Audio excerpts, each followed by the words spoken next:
sistem. Dan sistem ini kita kata ini kita bicara tentang sesuatu yang terkait dengan penanganan wabah COVID-19. Saya ingin coba untuk membagi dulu file yang sudah saya sebenarnya sebagian saya. Ini ada Muslimah Dwi yang masuk. Ya. Jadi praktek spoil system juga berlangsung lama di Amerika. Misalnya ketika zaman Andrew Jackson tahun 1829 sampai 1837, yang sebetulnya juga sudah terjadi di era sebelumnya, yaitu Presiden Thomas Jefferson tahun 1801-1809, di mana ketika kekuasaan itu dipegang oleh presiden baru, ada kecenderungan kemudian mereka membawa rombongan pendukung politiknya masuk ke dalam kantor publik, sekaligus mereka mengeluarkan seluruh gerbong lawan politiknya dari pemerintahan. Dan kondisi ini yang kemudian menciptakan sebuah kekecewaan oleh seseorang yang bernama Charles Giddel pada tahun 1881. Dia merasa tidak puas karena sistem rekrutmennya yang berbasis pada koneksi politik, sehingga dia menembak Presiden James Garfield. Dan kemudian momentum pembunuhan ini menjadi momen tepat untuk mengadopsi sistem merit yang disusun oleh Senator George Pendleton dari Ohio. Jadi di Amerika sana ada apa ya, kecenderungan atau dengan jika kita lihat dari Amerika itu kira-kira sudah 130 tahun yang lalu. Tetapi di Indonesia ironisnya juga kita masih ada kecenderungan di daerah spoil system itu masih menguat. Bupati, gubernur itu cenderung menggeser pejabat lama yang tidak sejalan dengan politiknya dan digantikan oleh para pendukung atau tim suksesnya. Jadi kompetensi, kinerja itu seringkali diabaikan di dalam merekrut maupun menempatkan orang-orangnya untuk mengelola pemerintahan. Dan ini tentu menjadi sebuah ironi demokrasi yang seharusnya bisa mendorong terciptanya tata kelola pemerintahan yang lebih baik. Ini ya sekilas. Yang tadi ada Tiongkok itu rekrutmen terbuka di era dinasti Han, di Amerika itu 1883 dengan Pendleton Civil Service Reform Act. Kemudian Singapura sudah ada tahun 1959 dengan mendirikan Public Service Commission untuk memastikan manajemen aparatur negara dilakukan berdasarkan sistem merit dan imparsialitas.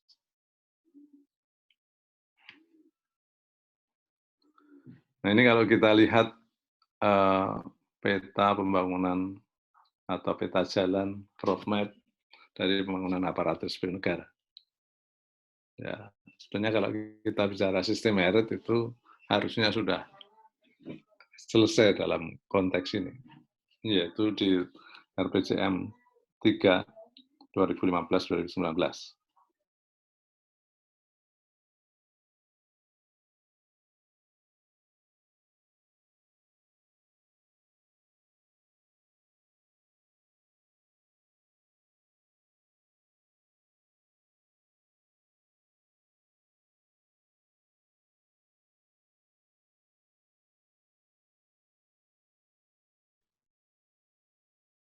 Halo Pak Prof.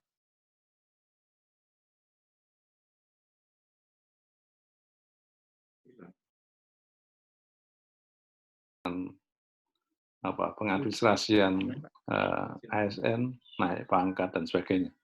Sedangkan KSN itu berfungsi untuk melakukan pengawasan terhadap manajemen ASN. Jadi kami punya peran untuk beberapa hal ini, yaitu terkait pertama pelaksanaan norma dasar, kode etik, dan kode perilaku bagi ASN. Misalnya kami menerima aduan mereka yang melanggar norma dasar, misalnya yang sudah kita sepakati ya Pancasila, Undang-Undang Dasar, NKRI. Kalau ada yang entah itu mengadukan kita karena ada postingan-postingan seorang ASN, ya itu kami juga memproses. Kemudian juga pelanggaran netralitas ketika pemilu ataupun pilkada.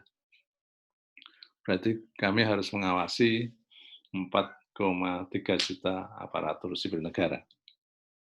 Ini pilkada 270 kabupaten kota dan provinsi, itu sampai hari ini sudah ada 210 aduan pelanggaran yang masuk ke KSN. Dan sudah lebih dari 60% kami proses dan kami serahkan ke PPK atau pejabat pembina kepegawaian untuk memberikan sanksi pada mereka-mereka yang melanggar netralitas ASN dalam proses pilkada. Pilkadanya tadinya harusnya dilaksanakan September, ini diundur sampai dengan bulan Desember kalau nggak salah. Kemudian juga tugas KSN adalah menjamin pelaksanaan sistem merit dalam perusahaan kebijakan dan manajemen ASN pada instansi pemerintah. Jadi kami mengawasi pengisian jabatan JPT atau jabatan pimpinan tinggi, levelnya ada pratama, mungkin disebut sebagai eselon 2, kalau di kabupaten provinsi itu adalah kepala dinas. Kemudian JPT Madya itu mungkin sekda provinsi, dan juga yang eselon 1 di kementerian itu para dirjen, termasuk sekjen. Kemudian ya itu jumlahnya kita harus mengawasi 719 instansi pemerintah. Instansi pemerintah itu berarti ada 514 kabupaten kota, 34 provinsi, 34 kementerian, dan ada sekian 90 lembaga kalau nggak salah, lembaga non-struktural atau LNS, seperti ya di KPK ada ASN-nya, di berbagai lembaga-lembaga seperti itu ada ASN, itu kami harus mengawasi karena mereka melakukan pengisian untuk deputi, sekjen, dan sebagainya. Kemudian juga ada LPNK, lembaga pemerintah non-kementerian, ada lembaga administrasi negara, BKN, dan sebagainya. Badan-badan misalnya BIN dan sebagainya. Termasuk 120 universitas negeri. Kemudian kami juga melakukan penilaian mandiri dan pembinaan sistem merit di 719 instansi pemerintah tadi. Jadi ini tugas yang berat. Kami hanya punya lembaga di pusat dengan 7 komisioner, jadi 1 ketua, 1 wakil, dan 5 anggota. Kemudian dibantu oleh 16 asisten komisioner, kemudian baru staf. Jumlahnya total mungkin hanya 160, dan itu harus mengawasi 4,3 juta, kemudian 719 instansi pemerintah plus 120 universitas negeri untuk pengisian rektor, pengisian baik kepala biro, direktur, dan sebagainya. Nah, jadi kalau selama ini kita dalam pengisian itu pemerintah harus berkonsultasi ke kami. Misalnya siapa yang akan dipromosikan, siapa yang mau dimutasi dan rotasi, itu harus mengikuti prosedur. Ya, pertama misalnya mereka harus memastikan jabatan mana yang lowong dan mau diisi. Kemudian mereka harus membuat rencana pengisian, kemudian juga harus membentuk pansel dan sebagainya. Baru mereka berkirim surat ke kami proses apakah misalnya panselnya itu sudah benar atau tidak. Misalnya mereka tidak boleh ada orang yang terlibat di dalam politik, tidak boleh anggota partai dan sebagainya. Mereka harus independen. Dan dari pansel itu 55% adalah dari luar. Kemudian yang 45%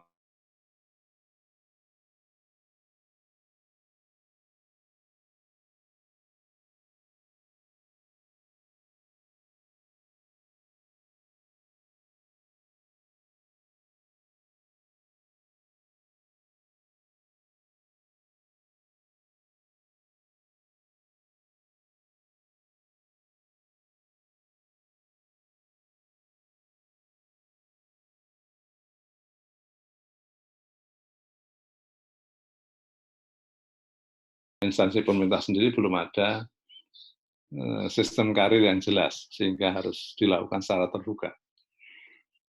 Dan apa yang ada di dalam instansi itu kadang-kadang ketersediaan orang yang berkualitas itu tidak memadai, sehingga harus dibuka lintas kementerian atau mungkin lintas dari daerah ke pusat. Nah, tetapi proses itu memang kadang-kadang terlalu lama dan mahal. Sehingga kami juga membangun sistem agar tiap-tiap instansi pemerintah itu memiliki sistem merit sendiri. Sehingga mereka tidak perlu kemudian kalau sudah ada sistem yang dibangun dengan baik, maka jelas sistem karirnya seperti apa. Misalnya dia memiliki perencanaan kebutuhan, memiliki sistem pengadaan, sistem pengembangan karir, promosi dan mutasi, kemudian juga ada manajemen kinerja yang baik, sistem penggajian, perlindungan, dan sistem informasi. Nah, kalau ini sudah terbangun dengan baik, maka sebetulnya jelas siapa kira-kira orang-orang yang potensial itu terdaftar dengan jelas. Kalau misalnya di situ ada 1.000 staf atau 1.000 ASN, maka 20% terbaik itu siapa? Itu harus sudah jelas. Sehingga kalau nanti ada promosi untuk jabatan tertentu, ya orang-orang yang 20% ini yang harus menjadi prioritas. Nah, tugas kami adalah melakukan penilaian dan juga pendampingan agar setiap instansi pemerintah itu harus mampu membangun sistem itu. Sehingga nantinya sekali lagi tidak perlu memiliki melaksanakan seleksi terbuka yang relatif mahal dan lama. Ini juga berarti harus membangun 719 instansi pemerintah. Dengan target oleh pemerintah adalah sampai dengan 2024, itu kementerian lembaga harus 100% semua dalam kondisi baik dan sangat baik. Kemudian kalau pemerintah provinsi, itu kira-kira kami ditargetkan 85% dari 34 provinsi. Kemudian untuk pemerintah kabupaten kota, targetnya adalah 30%. Jadi sepertiganya dari 514 kabupaten kota. Dan ini yang saya sebut tadi bahwa ketika ada sistem karir yang jelas, sistem merit yang jelas, maka di situ ada succession planning, rencana penggantian orang itu jelas. Siapa orang-orang yang terbaik yang nanti diprioritaskan untuk promosi. Dan seseorang itu tahu betul saya sekarang dalam posisi nomor berapa dari sekian ribu pegawai. Apakah saya masuk 20% atau di bawah itu. Kalau di bawah itu berarti saya harus mencari kekurangan saya apa, dengan mencari kekurangan maka saya harus meningkatkan kapasitas yang harus saya miliki, misalnya, saya kekurangan kompetensi manajerial, atau saya kekurangan kompetensi kultural, atau kemudian kekurangan kompetensi yang lain, atau saya kurang memiliki skill tertentu, maka itu menjadi bahan saya untuk kira-kira nanti pendidikan atau training seperti apa yang perlu saya lakukan. Itu kemudian menjadikan rencana sukses itu jelas. Nah, ini seperti yang saya katakan tadi, target kami seperti ini. Untuk Pokjanya ada Pokja Sistem R, jadi kami melakukan penilaian, pendampingan. Kemudian ada Pokja pengisian jabatan yang tadi harus memberikan konsultasi.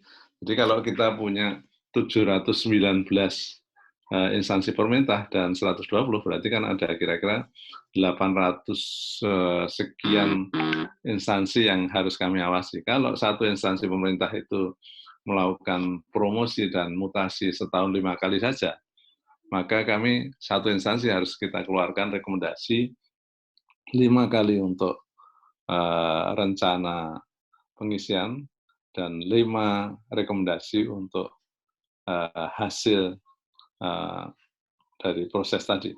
Maka ada 10 dikalikan 800, kira-kira kami harus mengeluarkan 8.000 rekomendasi. Itu kalau tidak ada masalah. Nanti kalau ada masalah akan ada pengaduan, kemudian harus kami mediasi, harus kami selesaikan dan sebagainya.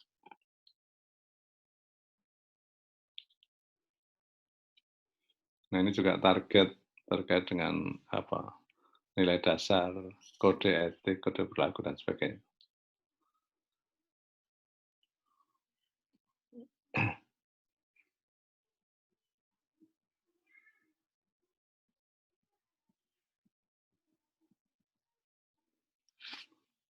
Ini yang harus dilakukan ketika melakukan tahap seleksi JPT, Jabatan Pimpinan Tinggi. Jadi eselon 2, eselon 1. Mulai dari perencanaan, kira-kira penetapan jabatannya akan siapa, kemudian rencana seleksinya, koordinasi harus ke kami, kemudian pembentukan panitia seleksi atau pansel, kemudian pengumuman, dan seterusnya. Ada dalam tahap selanjutnya ada pelaksanaannya, seleksi administrasi, uji kompetensi, ada manajerial, bidang atau teknis, dan sosiokultural. Kemudian juga ada wawancara, ada tes kesehatan, ada penyusunan hasil seleksi, dan sebagainya.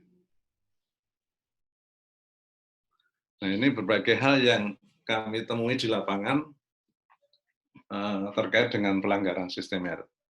Misalnya, banyak PPK, pejabat pembina kepegawaian itu ya bupati, gubernur, menteri, kepala-kepala badan lembaga yang melakukan mutasi dan rotasi kepada ASN yang belum menduduki minimal 2 tahun.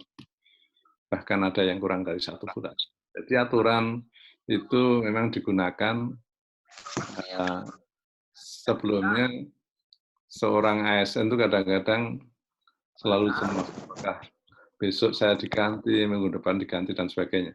Ketika ada bupati baru, ada gubernur baru, cenderung sebelumnya itu bupati bisa memindah seenaknya, walaupun dia baru menjabat mungkin seminggu atau 2 minggu. Tapi dalam undang-undang kemudian kita pastikan seseorang hanya boleh dipindah, dimutasi, kalau sudah minimal 2 tahun. Sehingga itu membuat orang itu lebih nyaman, tidak khawatir ada pergantian bupati, pergantian pejabat. Tapi saat ini juga masih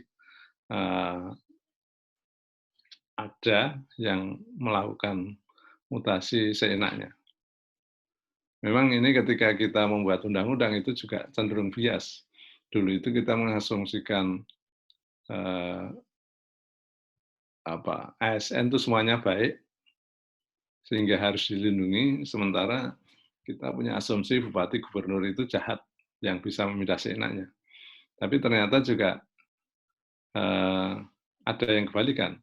Bupati gubernurnya baik, tetapi ASN-nya yang bermasalah.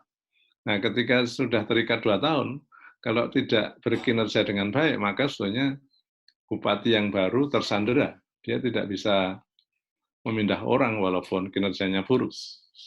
Maka itu yang menjadi PR kami. Akhirnya kami juga, oke, 1 tahun harus dievaluasi kalau pengen memindah. Kalau 1 tahun kinerjanya buruk, ya kita beri kesempatan 1 semester. Kalau tetap buruk, maka 1,5 tahun bisa dipindah. Tapi kalau kurang dari 1 tahun karena ada pelanggaran, ya itu anytime, boleh dipindah. Tapi kalau kinerjanya bagus, kemudian tidak ada masalah apapun, maka seseorang tidak boleh dipindah sebelum 2 tahun. Kemudian PPK juga melantik pejabat JPT tanpa mendapatkan rekomendasi dari KSN. Misalnya, kalau ada lowongan kepala dinas pendidikan, itu yang melamar 10. Kami tidak melihat orang, tapi melihat prosesnya. Apakah dari 10, kemudian sudah dilakukan seleksi macam-macam, itu harus ada 3 besar. Nah, 3 besar itu yang diajukan ke KSN. Di KSN kami hanya memastikan proses berjalan dengan baik. Nah, 3 besar itu tadi yang setelah direkomendasikan oleh KSN baru diberikan kepada PPK, bupati atau gubernur atau menteri untuk dipilih satu di antaranya. Nah, PPK tidak boleh memilih di luar 3 tadi. Dia mau memilih nomor 1 boleh, nomor 2 boleh, nomor 3 serahkan, terserah. Tapi kalau di luar itu tidak boleh. Nah, kadang-kadang masih ada PPK yang memilih nomor 4 atau nomor 5. Ini apa? Yang ketiga. Atau ada yang tadi mengisi jabatan tapi tidak lewat kami.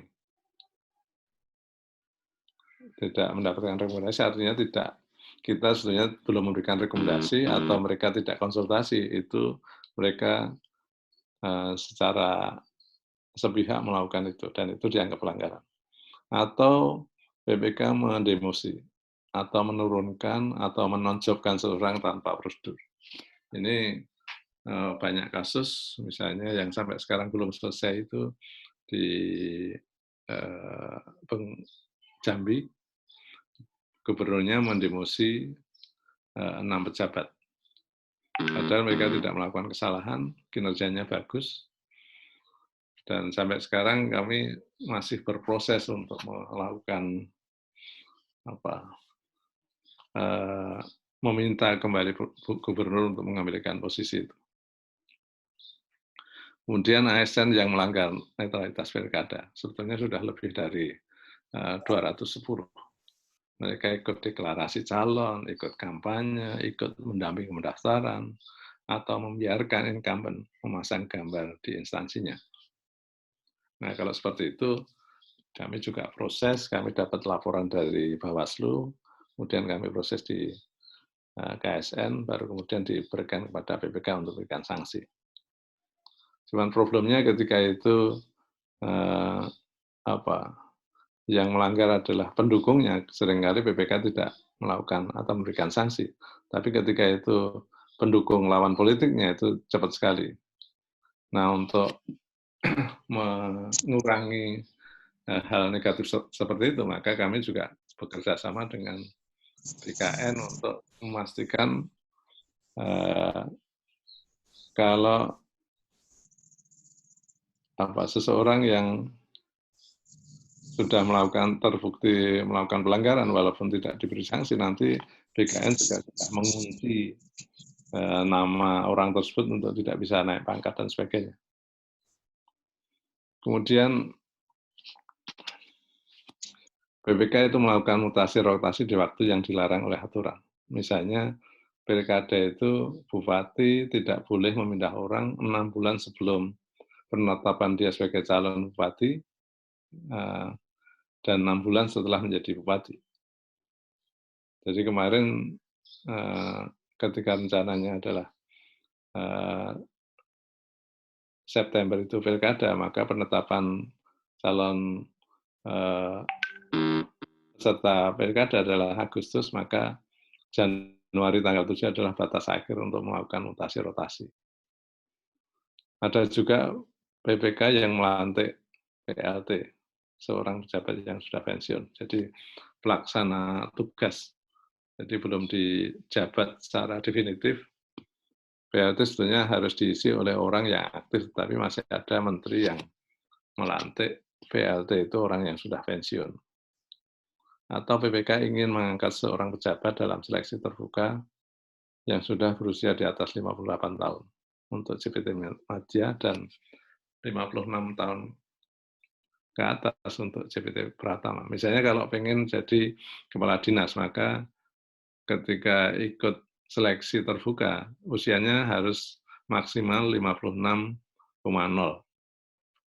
Kalau ingin jadi dirjen, ya maksimal 58,0 tahun ketika dilantik.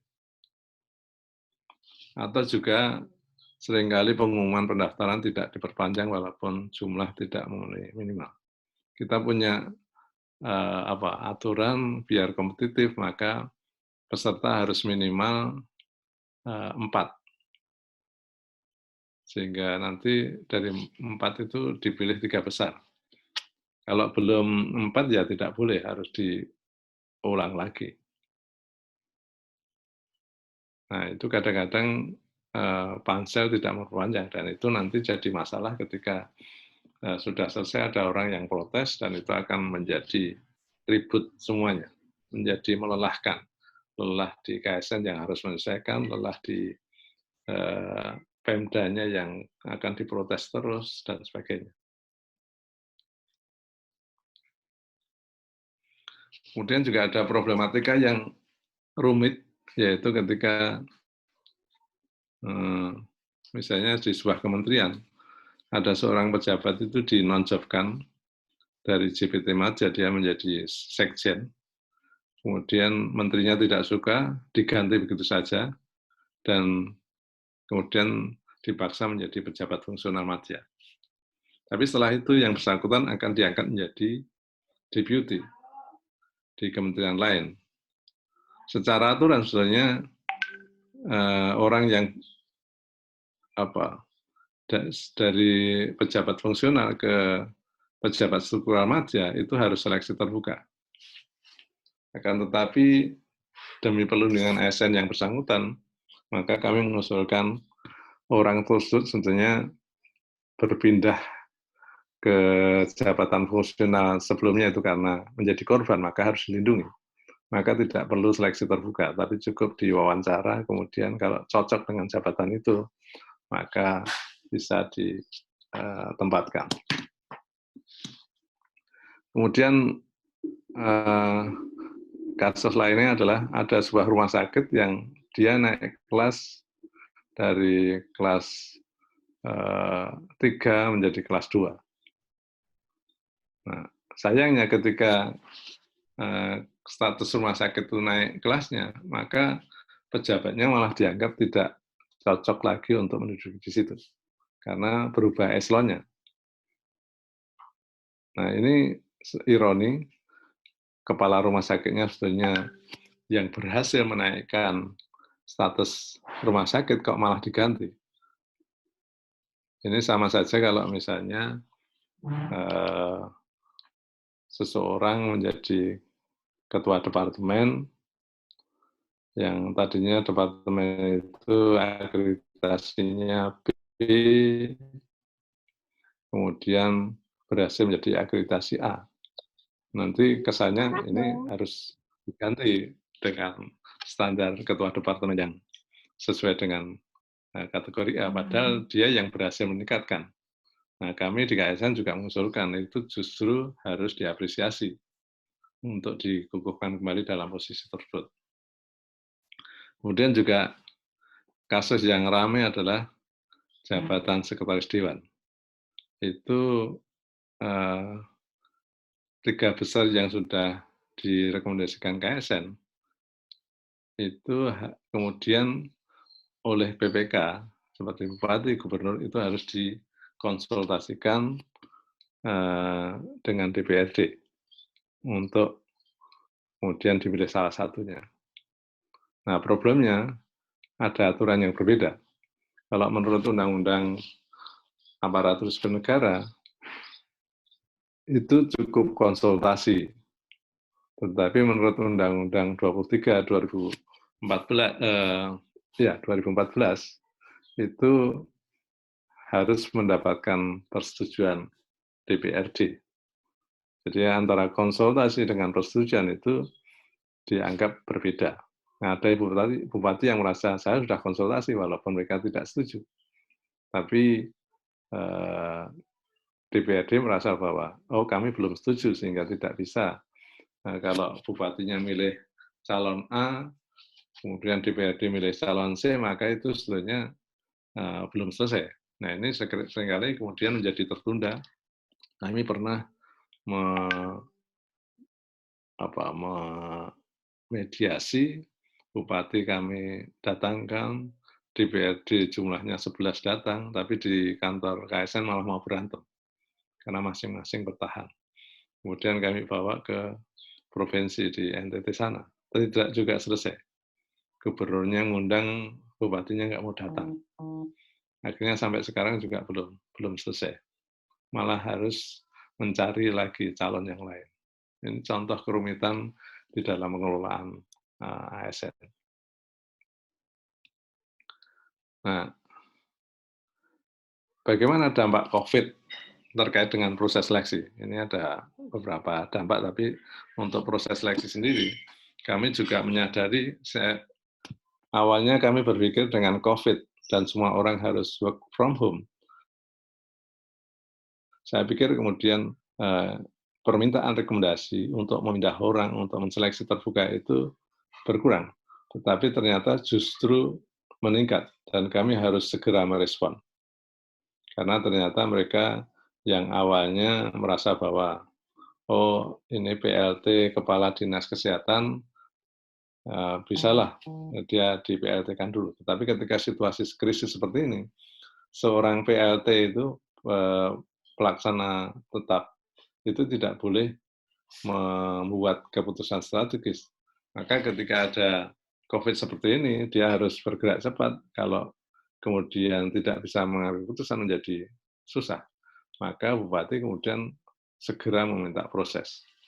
Nah, karena itu kami juga merespon bagaimana kami juga mempercepat. Kalau selama ini waktu pengumuman seleksi terbuka itu 14 hari, ya kami pendekkan menjadi cukup 5 hari. Kalau sebelumnya misalnya perpanjangan itu, kalau 14 hari belum lebih dari 3, misalnya belum ada 4 orang, harus diperpanjang 2 kali 7 hari. Maka kami persingkat menjadi cukup 3 hari dan sekali saja. Kalau sebelumnya minimal lebih dari 3, sekarang 3 pun cukup. Yang penting ada kompetisi. Kalau sudah diperpanjang juga cuma dapat 2, itu pun boleh. Nah, untuk mutasi dan rotasi yang tadinya minimal 2 tahun, menjadi cukup 1 tahun, sudah bisa dimutasi. Ini hal-hal yang kami respon agar daerah itu bisa membuat keputusan mengangkat orang itu dengan cepat. Dan dengan COVID itu memang kemudian kinerja kami juga repotnya, anggaran yang tadinya sudah kita rencanakan itu terpotong kira-kira 30% untuk penanganan COVID. Sehingga prioritas kerja kami yang harus melakukan penilaian 719 instansi pemerintah tadi harus dikurangi. Jadi 30% dipotong dan digunakan untuk COVID. ASN juga sekarang ini tidak mendapatkan THR, terutama untuk yang CPT Pratama, Madya, dan Utama. Awalnya semua tidak dapat, tapi kemudian Kementerian Keuangan memutuskan hanya CPT Pratama, Madya, dan Utama. Kemudian juga tidak ada kenaikan tunjangan kinerja. Ini dampak yang dirasakan. Jadi memang COVID ini luar biasa dan membuat proses pengambil kebijakan itu kayaknya gagap semua, bukan hanya di Indonesia, tapi di negara maju sekalipun. Karena ini juga sebuah fenomena yang baru, maka sangat gagap di dalam membuat kebijakan.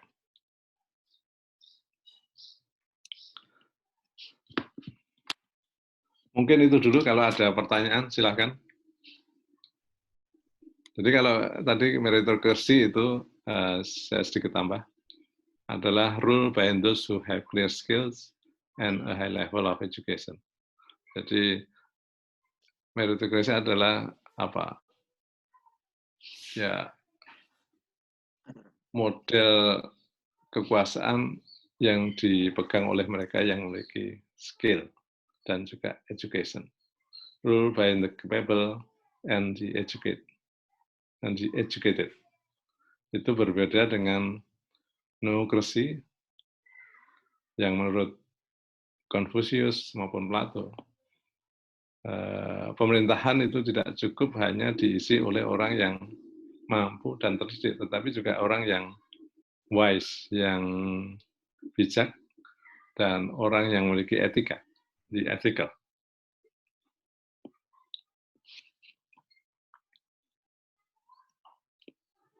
Oke, silakan kalau ada pertanyaan. Ya, silakan teman-teman mahasiswa yang ingin bertanya.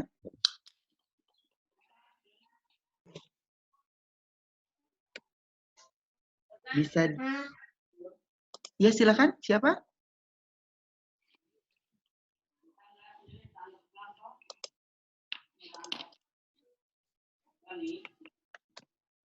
Halo? Di-unmute dulu ya, kalau ingin tanya. Halo, ya Mas Iqbal. Ya, silakan Ramadhani. Ya, silakan Mas Ramadhani. Oke, terima kasih Pak. Paling ini ya Pak, sing.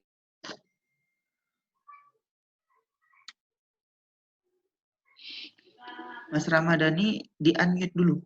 Itu ke mute itu.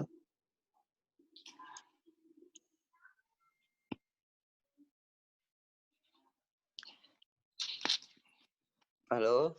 Ya, halo Ramadhani. Ya. Tadi kelokot Mas. Ya, nah, silakan. Singkat saja kalau dari saya, kiranya regulasi ASN di tengah pandemi COVID-19 ini akan berdampak besar tidak Pak? Ataupun ada perubahan untuk regulasi ASN-nya sendiri? Seperti itu saja Pak. Ya. Oke. Sebetulnya fungsi KSN itu fungsi pengawas. Jadi kami tidak dalam posisi membuat kebijakan. Jadi kalaupun tadi mengurangi waktu pengumuman dari 14 hari menjadi 5 hari, kemudian perpanjangan dari 2 kali 7 hari menjadi hanya sekali 3 hari, itu sebenarnya bukan di kami. Kami hanya mengusulkan kepada Menpan. Kemudian Menpan yang membuat kebijakan. Jadi fungsi kami, kalau misalnya ada misalnya pejabat menteri misalnya yang mau mengisi seseorang dengan usia yang melebihi batas, itu kami juga tidak bisa mengeluarkan, kecuali ada izin. Misalnya kalau itu menjadi dirjen, usianya maksimal 58 tahun, ternyata ada yang 58, sekian hari, sekian minggu, maka itu harus ada izin dari presiden. Maka selama ada izin presiden sebagai pimpinan manajemen ASN tertinggi, maka kami juga harus kemudian bisa mengikuti itu. Tapi kalau tidak ada izin, ya kami tidak bisa. Jadi banyak hal sebetulnya yang jadi problem dalam pengelolaan pengawasan ini adalah kadang-kadang kami disodori oleh aturan yang tidak jelas, sehingga itu yang menimbulkan persoalan. Seperti tadi, pengisian sekretaris dewan itu Undang-Undang 1 mengatakan cukup konsultasi. Yang satu mengatakan harus persetujuan. Maka di situ dilema bagi KSN itu adalah kesulitan ketika nanti di lapangan terjadi. Jadi kami KSN tidak dalam posisi merubah kebijakan, membuat regulasi, kecuali untuk regulasi internal. Tetapi yang terkait dengan pengisian jabatan, kami hanya pengawas terhadap aturan-aturan yang ada, yang sudah ada dalam undang-undang, dalam peraturan pemerintah. Selebihnya kalau ada tadi menteri minta perlakuan khusus, ya harus ada surat entah itu Menpan atau bahkan Presiden. Jadi sebenarnya COVID segala, kami hanya mengusulkan ini hal-hal yang harus diubah dan kemudian menjadi kewenangan Menpan untuk merubah, kemudian Menpan memberikan edaran, surat edaran ke seluruh instansi pemerintah, misalnya terkait dengan COVID, tadi merubah. Dan ketika memutasi dan rotasi, itu pun juga hanya boleh kalau itu terkait betul dengan penanganan COVID. Kalau tidak ada kaitannya dengan penanganan COVID, maka kami tidak memperbolehkan. Misalnya, kalau di luar dinas kesehatan, di luar apa ya yang terkait itu, kemudian dia minta dilaksanakan, kemudian dengan waktu yang sangat pendek, hanya 5 hari, kemudian pengumumannya terbatas, hanya untuk ketemu 2 orang dan sebagainya, itu juga tidak bisa dilakukan. Sekali lagi, perubahan-perubahan tadi untuk mengantisipasi kebutuhan-kebutuhan mendesak dalam situasi COVID seperti ini. Saya kira itu. Baik, terima kasih Pak. Cukup jelas. Ya. Oke, silakan yang lain yang ingin bertanya.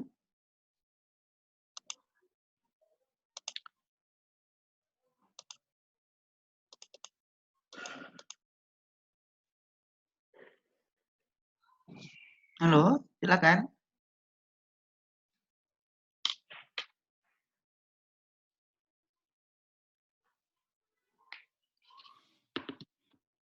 Mungkin saya ya Pak ya, boleh Pak?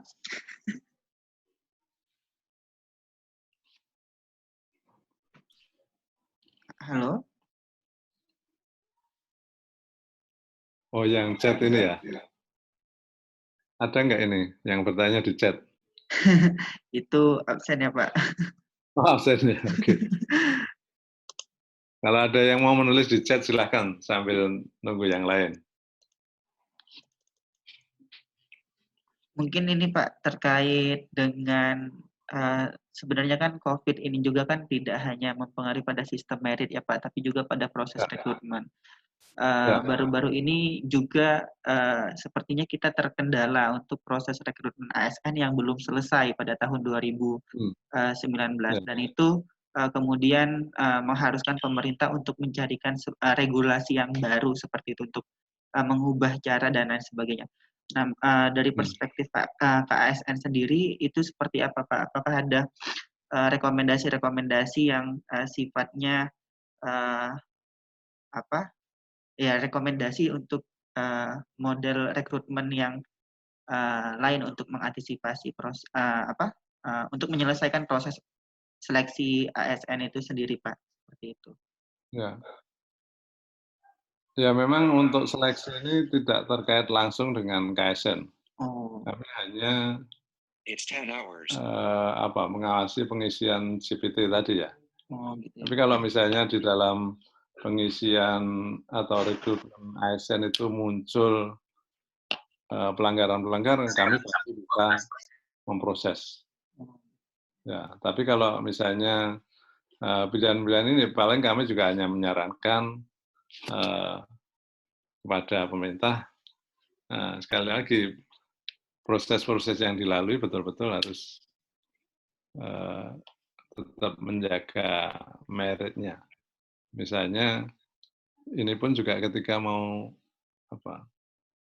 yang selama ini kan sudah dengan CAT itu ya, Computer Assisted Test. Ya. Itu kan masih pengetahuan umum, ada skill umum, tapi ketika bidang itu kan juga akhirnya harus bisa diketahui dari wawancara. Nah, apakah ini bisa dilakukan dengan wawancara secara online, saya juga belum tahu. Dan memang apa ya, itu yang menjadi kendala sekarang ini ketika ada proses yang belum selesai kemudian muncul masalah COVID. Saya ingin cerita sedikit tentang KSN. Sekarang ini KSN dalam ancaman besar karena DPR itu ingin membubarkan. Pertama alasan dianggap overlap dengan Kementerian PAN, Menpan. Padahal ya Menpan adalah pembuat kebijakan, kami pengawasan. Dan itu biasa terjadi di banyak negara bahwa pembuat kebijakan dan pengawas itu dua institusi yang berbeda. Kalau kemudian fungsi KSN itu mau dilebur di Menpan, ya sebetulnya pertama tadi prinsip governance-nya jadi tidak jalan. Kemudian juga ya apa bedanya antara di dalam Menpan dengan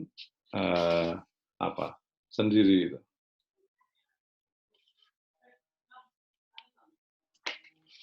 Jadi itu yang terjadi. Kemudian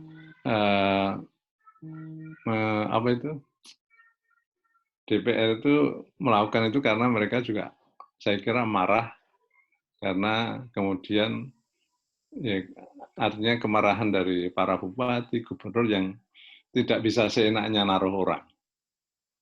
Kalau dulu kan ya pokoknya menang pilkada bawa gerbongnya, ngisi sendiri. Nah sekarang kan nggak bisa. Dia kalau mau bawa gerbongnya ya silahkan asal mulai proses. Kalau mau ganti silahkan tapi harus sudah 2 tahun. Kalau belum nggak bisa. Maka itu memang kemudian menimbulkan kemarahan yang luar biasa dari sebagian bupati, sebagian gubernur. Kemudian mereka ingin, wah KSN itu ngeribeti. Sehingga mereka ingin kami dibubarkan. Bagi kami kalau cuma mau memulangkan kami kembali ke kampus nggak masalah, tapi kalau ini mau membubarkan institusi yang kita bangun bersama-sama untuk menjaga sistem merit, ya kami akan berjuang habis-habisan kita pertahankan. Itu yang terjadi. Tapi sebetulnya ini juga ritual 5 tahunan. Ketika ada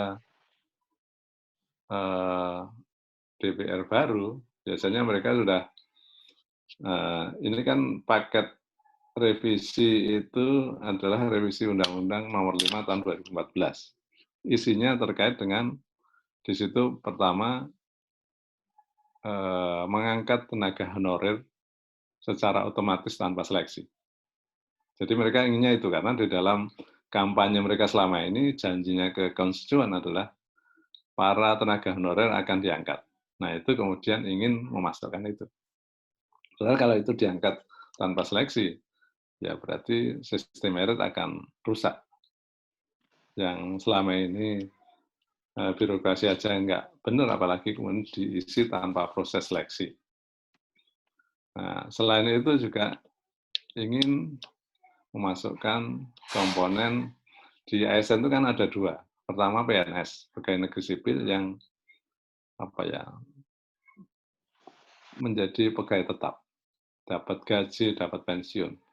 Nah, ketika tenaga honorer tadi tidak bisa masuk PNS karena umurnya sudah lebih dari syarat menjadi PNS, sebetulnya diberi peluang untuk menjadi PPPK, pegawai pemerintah dengan perjanjian kerja. Problemnya PPPK itu tidak memiliki hak yang sama. Dia tidak memiliki hak pensiun. Nah, DPR sedang memperjuangkan itu. Boleh dapat PPK, tapi harus dapat pensiun juga. Nah, kedua ini yang diperjuangkan. Yang KSN itu juga menjadi salah satu bagian yang kalau ini nggak diterima, maka KSN saya bubarkan. Seperti itu. Ini yang terjadi. Dan saya kira-kira sebulan yang lalu ketika ada anggota Dewan dari P3, itu Ahmad Baidowi mengatakan KSN harus dibubarkan. Saya langsung membuat semacam policy brief, saya kirimkan ke Pak Menteri. Ini Pak Menteri kalau ingin tetap mempertahankan KSN, argumennya ini. Kami juga diskusi dengan banyak pihak, mengundang teman-teman masyarakat sipil untuk dapat dukungan. Kami kemudian juga menghubungi sekian anggota dewan yang masih pro terhadap keberadaan KSN untuk bersama-sama mempertahankan apa yang sudah kita tata bersama-sama. Itu cerita yang sampai sekarang kami masih berusaha untuk memastikan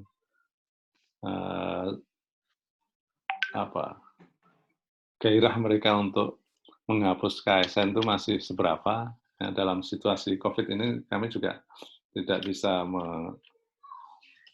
melihat jangan-jangan mereka diam-diam juga bekerja untuk menghapus atau sebenarnya ini berhenti, kami juga nggak tahu. Saya kira itu. Silakan yang lain. Silakan yang lain.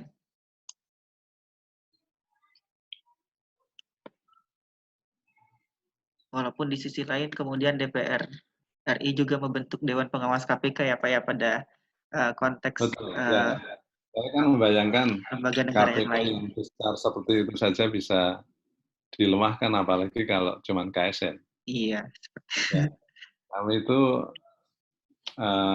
anggarannya itu sangat terbatas. Jadi kalau dilihat efisiensi, kami itu sangat efisien karena dengan anggaran terbatas kami bekerja banyak untuk mengawasi seluruh Indonesia. Iya. Oke, silakan yang lain, mahasiswa, mahasiswi.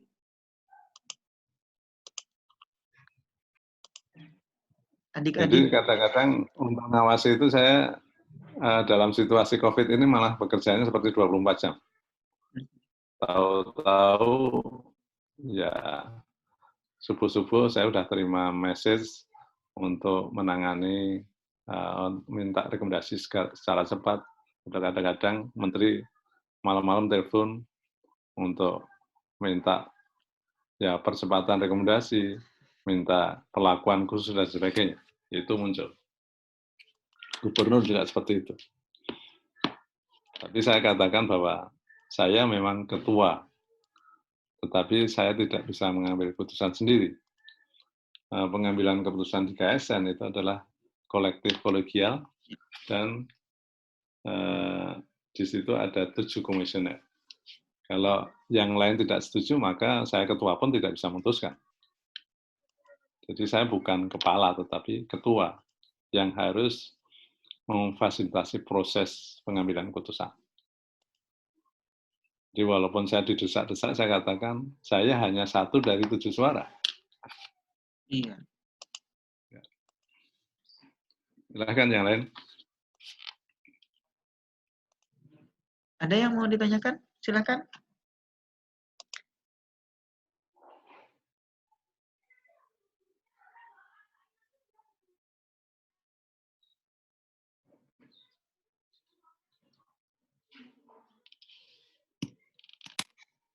Mas Alfi mungkin?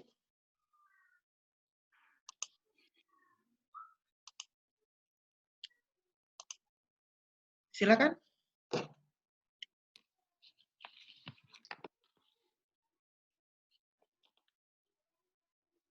Ya, sekali lagi saya ingin cerita bahwa pelanggaran-pelanggaran itu banyak terjadi. Tadi ada menteri yang minta dispensasi, ada kementerian yang diisi oleh pejabat dari Polri atau TNI tanpa proses seleksi, itu muncul juga. Dan kalau sudah seperti itu, kemudian orang di instansi tersebut mengadu ke kami, dan kami harus kemudian menyurati mereka. Memang kadang-kadang itu, misalnya di Polri berlaku orang itu dipindah-pindah dengan proses yang ada di kepolisian, yang mereka bisa memindah dengan penunjukan, penugasan kemana. Tapi ketika itu masuk ke dalam birokrasi pemerintah, maka sebetulnya harus melalui seleksi terbuka. Dan di sini ada 2 undang-undang, undang-undang kepolisian sendiri atau TNI, dan 1 undang-undang terkait dengan aparatur sipil negara. Nah, kebingungan seperti ini yang seringkali mempersulit KSN di dalam mengambil keputusan.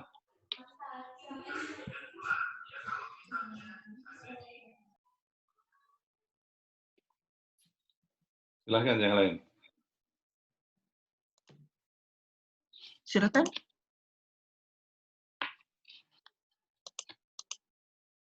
Yang mau bertanya?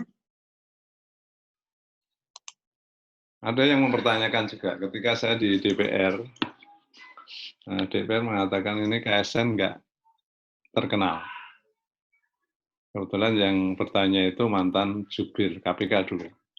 Kemudian ya saya jawab, ya kami memang beda dengan KPK. Beda dalam karakter pekerjaannya. Kalau KPK setelah nangkap orang, OTT, itu mau disiarkan di TV nggak apa-apa. Tapi kalau di kami itu menerima aduan, kemudian memediasi. Nah, kalau sedang dimediasi, maka kita tidak boleh mengumumkan ini yang sedang berkonflik. Itu melanggar kode etik. Sehingga prinsip kerja kami adalah prinsip kerja senyap. Kerja diam-diam untuk diselesaikan, baru kemudian kalau sudah selesai ya baru mungkin diumumkan. Ya sekali lagi itu beda dengan model kerja KPK. Nah, ketika kita tidak dikenal, kemudian dianggap tidak bekerja. Itu yang jadi repot, kemudian kami harus meyakinkan bahwa kami memang secara karakter pekerjaan berbeda. Ini yang tidak dipahami juga oleh mereka. Ini ada pertanyaan dari Mona Putri. Saat pandemi seperti ini mengurangi stabilitas kinerja ASN tidak? Ya tentu memengaruhi, tetapi seperti saya katakan tadi, di KSN sendiri sebetulnya kami malah bekerja 24 jam. Karena setiap saat harus menerima telepon, kemudian nyesekan dan sebagainya. Kami hari libur Waisak kemarin pun harus mengawasi seleksi terbuka di Kementerian Luar Negeri. Mereka melakukan interview, kami juga mengikuti lewat Zoom. Jadi kalau dilihat dari kinerja kami, sementara ini kesulitannya adalah kesulitan teknis, misalnya ketika semua dokumen sudah selesai, maka kita nunggu proses tanda tangan itu yang harus masih harus tanda tangan basah, itu berarti perlu waktu untuk mengantar ke rumah entah saya sebagai ketua, entah wakil ketua. Ya, cara mengatasi tentu kami kemudian kalau selama ini misalnya penilaian instansi pemerintah atau memberikan coaching, itu kami biasanya ngundang mereka ke satu tempat, misalnya di Jakarta, kita undang 50 instansi pemerintah. Atau mungkin di Surabaya. Nah sekarang kita terpaksa coachingnya melalui ya Zoom, sehari mungkin 3 instansi pemerintah, pagi, siang, sore. Dan itu berjalan hampir tiap hari. Dan itu cukup menjaga target-target yang kami harus capai. Kalau yang pengisian jabatan, proses konsultasi, kita sudah menggunakan sistem online, namanya SIJAPTI, Sistem Informasi Pengisian Jabatan Pimpinan Tinggi, semua online. Jadi orang tidak perlu datang ke Jakarta. Misalnya sing takon ya wis. Ya. Kuwi kemarin acah sudah meneng. Jadi cukup lewat online sudah bisa selesai. Itu memang cara-cara kami untuk mengefisienkan. Bayangkan harus setiap saat datang ke Jakarta untuk konsultasi, maka itu menjadi biaya mahal. Sementara kami sendiri juga setiap hari harus menerima tamu. Kadang-kadang saya sebetulnya sudah dibagi, kalau ketua itu hanya atau hanya sebaiknya nemui menteri, gubernur, atau bupati, atau mungkin ketua DPRD. Tapi akhirnya kadang-kadang kepala BKD pun mintanya ketemu saya. Jadi ini akhirnya saya sehari itu bisa ketemu mereka 5 kali untuk diskusi. Nah kemudian ya kita bangun aja sistem online agar kemudian interaksi face to face itu bisa dikurangi. Jadi memang sekali lagi COVID mempengaruhi, tetapi itu juga menjadi pelajaran untuk merubah cara kerja kita. Ya nanti kan SPJ. Ya. Oke, ada yang lain? Yang lain kita masih punya waktu 15 menit lagi.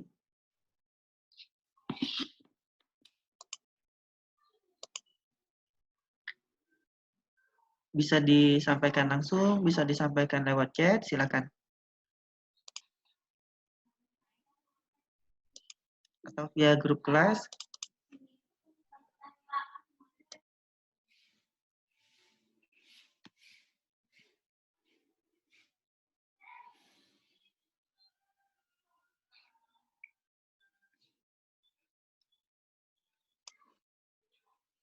Silakan. Assalamualaikum Mas Iqbal. Ya, waalaikumsalam. Izin bertanya Mas. Ya, silakan Mbak. Untuk perkenalkan Pak, nama saya Mega Ayu Kusumawardani. Saya izin bertanya. Ya, oke. Kebetulan beberapa hari yang lalu saya membaca berita dari internet. Yang berita tersebut menjelaskan tentang COVID-19 yang dipaparkan oleh Bapak.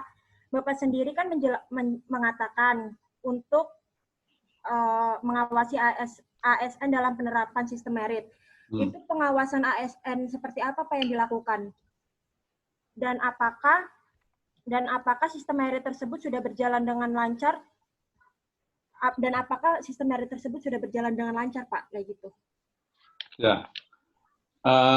Sekali lagi penerapan sistem merit ini bermula dari Undang-Undang Nomor 5 2014. Jadi kalau pun dianggap berjalan, maka itu adalah baru 5 tahun. Karena KSN berdirinya 2015. 5 tahun itu waktu yang masih terlalu pendek untuk mengatakan kita berhasil. Jadi ini adalah perubahan yang sangat frontal dulu. Orang boleh mindah-mindah, gubernur boleh mindah, bupati boleh mindah, seenaknya. Sekarang itu betul-betul diatur. Kalau dianggap berhasil, belum 100%.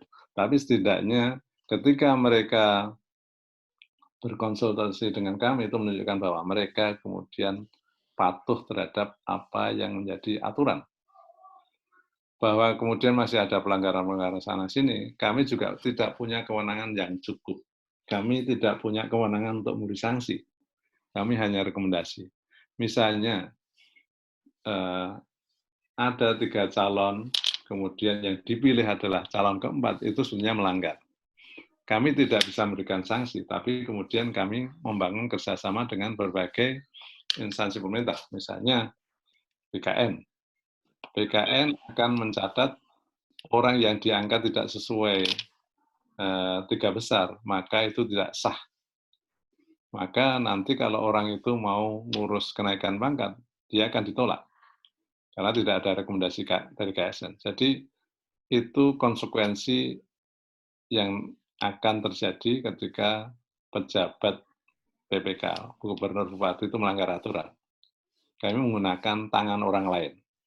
Atau ketika kepala dinas yang diangkat itu bukan orang yang masuk dalam 3 besar, itu kalau misalnya dia wajib ikut diklat di lembaga administrasi negara, maka dia pun akan dipulangkan karena dia diangkat tidak sesuai prosedur, tidak sesuai dengan rekomendasi yang diberikan oleh KSN.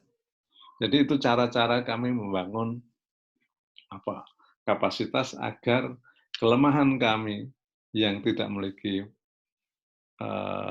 fungsi untuk memberikan sanksi itu dibantu oleh tangan lain.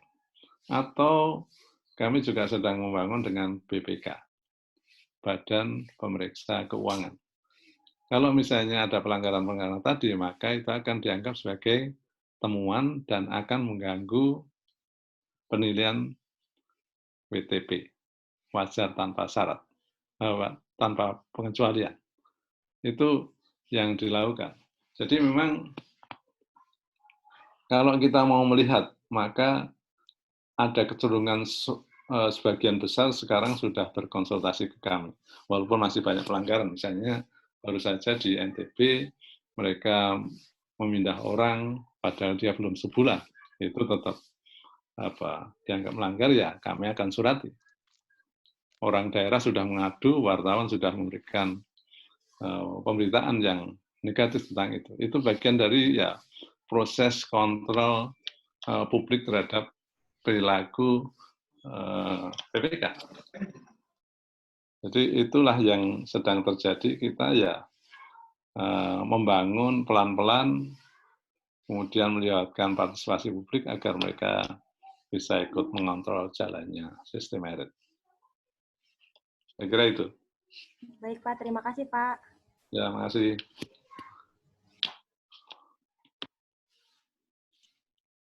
Ada yang lain? Satu lagi mungkin terakhir.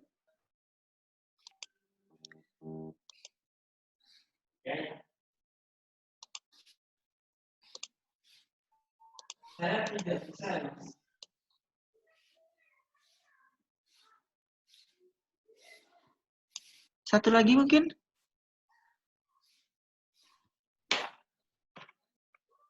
Ada? Jika tidak, kita cukupkan. Saya tambah sedikit. Oh iya, silakan Pak. Jadi perjuangan kami ke melawan DPR sebenarnya bukan perjuangan untuk mempertahankan jabatan saya. Saya kembali ke kampus, saya kembali jadi profesor, ngajar nggak ada masalah. Artinya saya bukan pengangguran. Artinya saya hanya berjuang untuk melawan, untuk mempertahankan institusi, bukan mempertahankan jabatan. Maka saya katakan, saya dikembalikan pulang lebih senang, karena saya dengan pengalaman sejak saya diangkat itu 3 Oktober, dilantik Presiden. 3 Oktober, tapi sebetulnya sudah mulai kerja 30 September. Itu beban pekerjaannya memang memusingkan dan melelahkan, karena saya harus juga mondar-mandir Jogja Jakarta. Maka sebenarnya mempertahankan jabatan itu ya bukan sesuatu yang menarik untuk dilakukan, tetapi saya punya tanggung jawab moral dengan teman-teman. Lembaga ini adalah rohnya, KSN adalah rohnya Undang-Undang Aparatur Sipil Negara. Kalau KSN itu dihapus, maka sebetulnya ya mencabut rohnya, berarti matinya undang-undang. Dan keberadaan KSN sebetulnya juga bukan hal yang baru, karena di Undang-Undang Nomor 43 tahun 1999 yang kemudian diganti dengan Undang-Undang Nomor 5 2014 itu sudah ada dengan nama Komisi Kepegawaian. Dan komisi ini penting karena ada perubahan sistem politik. Kalau dulu itu sistem politiknya adalah monolitik, hanya ada Golkar yang berkuasa, maka sebetulnya dari presiden, gubernur, bupati itu mudah melakukan koordinasi. Maka dengan multipartai seperti ini, maka bisa jadi gubernur presidennya warnanya merah, gubernurnya putih, kemudian bupatinya hijau, itu kemudian koordinasi menjadi sulit. Maka diperlukan lembaga atau ya komisi yang independen agar kemudian birokrasi itu tidak dipolitisasi oleh pimpinan-pimpinan politik yang warnanya berbeda-beda tadi. Jadi siapapun yang berganti, maka ASN harus tetap profesional, maka dijaga oleh KSN. Nah, di sini KSN adalah lembaga independen yang tidak boleh diintervensi secara politik oleh siapapun. Maka ini menjadi institusi yang memang sangat diperlukan dalam situasi politik seperti sekarang ini. Jadi sekali lagi ini bukan hal yang baru, tetapi yang undang-undang lama itu tidak mengeluarkan atau tidak membentuk komisi kepegawaian karena waktu itu juga ada kecenderungan mereka takut misalnya Menpan dan BKN takut tersaingi oleh KSN. Ya. Itu ceritanya. Jadi KSN memang bukan gagasan baru, tapi dibentuk baru 2015.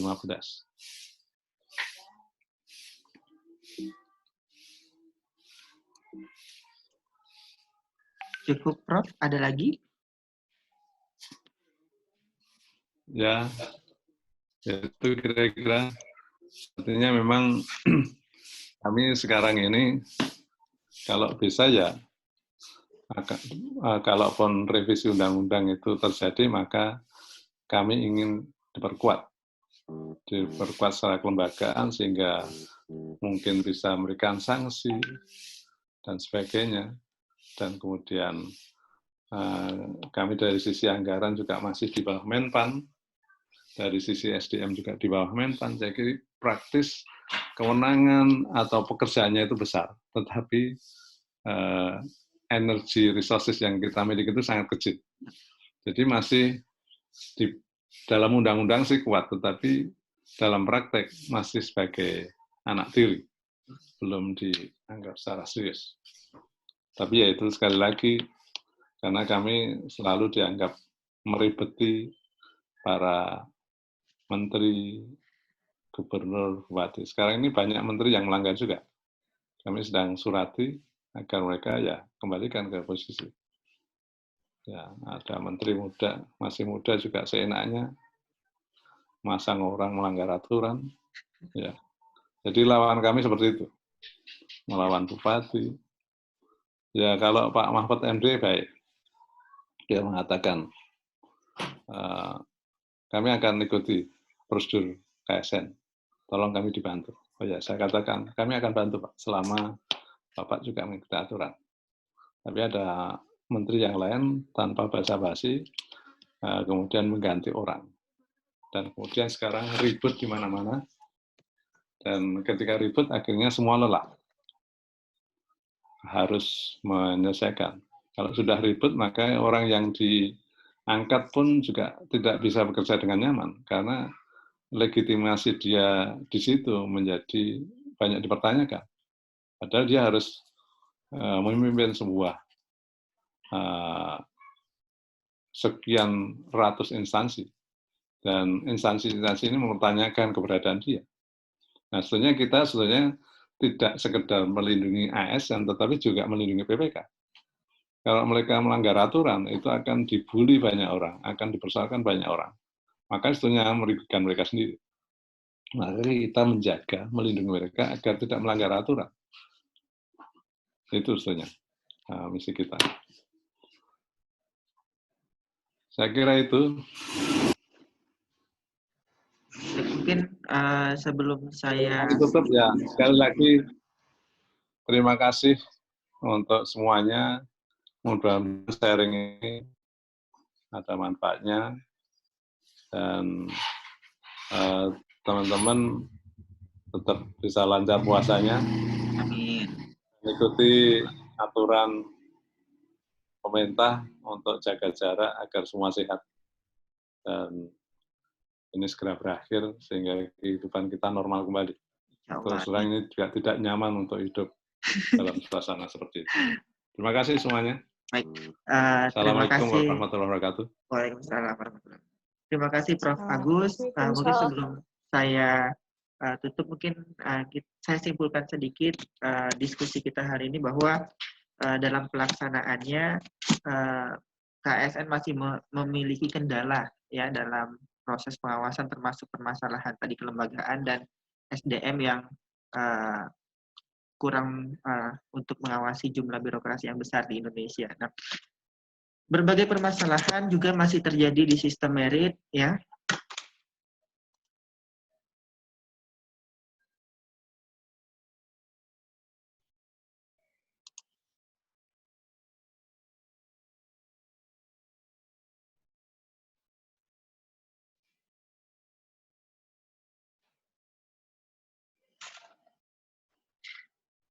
Maaf ya tadi ini ya kendala sinyal ya. Mungkin langsung saja ya kita tutup. Wassalamualaikum warahmatullahi wabarakatuh.